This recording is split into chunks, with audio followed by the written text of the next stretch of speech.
ഇന്ന് നമുക്കൊരു പരീക്ഷണം നടത്തിയാലോ? കാട ഫ്രൈ ആക്കിയാലോ? നോക്കാം, പറ്റുമോന്ന്. അതിനുശേഷം നമുക്ക് കുറച്ച് മസാലയാക്കാനുള്ള സാധനങ്ങൾ കാണാവേ.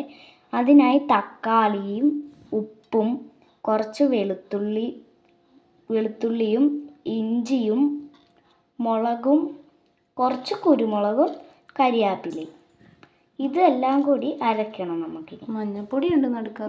മഞ്ഞപ്പൊടിയും. ഓക്കെ, നമുക്കിത് മസാലയാക്കിയെടുക്കാം.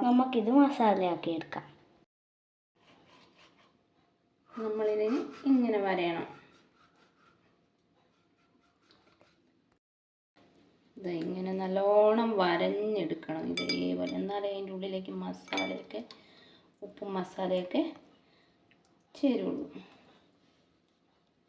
ഇതിന് മസാല നമ്മൾ നല്ലോണം അങ്ങ് വെച്ച് കൊടുക്കും. ഇതുണ്ടോ, ഉള്ളിലേക്ക് ഇങ്ങനെ പിടിച്ചിട്ട്, ഇതുണ്ടോ, ഇതെല്ലാം പൊളന്ന് ഇതിൻ്റെ ഉള്ളിലേക്ക് ഇങ്ങനെ മസാല നല്ലോണം അങ്ങ് വെച്ച് കൊടുക്കണം.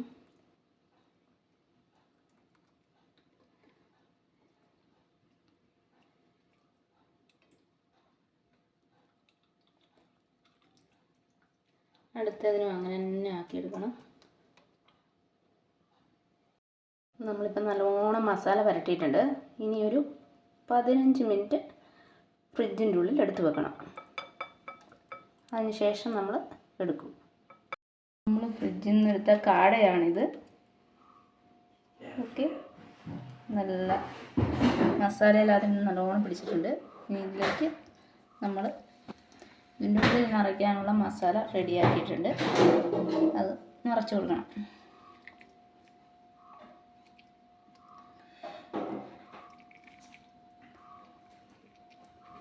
ഇതിൻ്റെ അകത്ത് നമ്മുടെ ബാക്കി വന്ന മസാലക്കൂട്ടിൽ സവോളയും ക്യാരറ്റും ചെറുതായി അരിഞ്ഞെടുത്തതാണ്. അടുത്തതിൽ നമ്മൾ അങ്ങനെ തന്നെ അത് നിറച്ചെടുക്കണം. നമ്മളിങ്ങനെ ഫ്രൈ ചെയ്തെടുക്കാൻ പോവാണ്.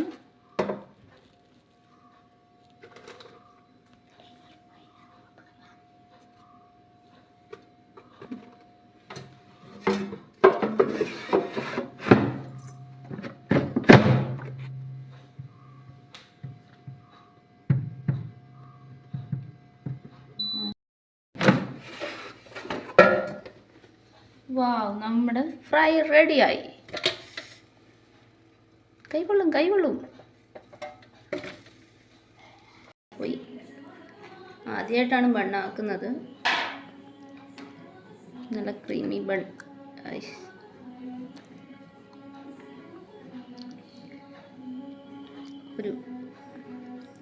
നമ്മുടെ ഒരു കാട ഫ്രൈയും കൂടി കൂട്ടി ബണ്ണും കൂടി നമ്മൾ കഴിച്ചു നോക്കാം. സൂപ്പർ. ബണ്ണാക്കുന്നത് എങ്ങനെയാണ് പിന്നീട് ഒരു ദിവസം നമുക്ക് കാണിച്ചു തരാം. ഇഷ്ടപ്പെട്ടെങ്കിൽ സബ്സ്ക്രൈബ് ചെയ്യണേ. എല്ലാവരും ട്രൈ ചെയ്ത് നോക്കണേ. കമൻ്റ് ഇടണേ. ഇഷ്ടപ്പെട്ടെങ്കിൽ ലൈക്ക് അടിക്കുക.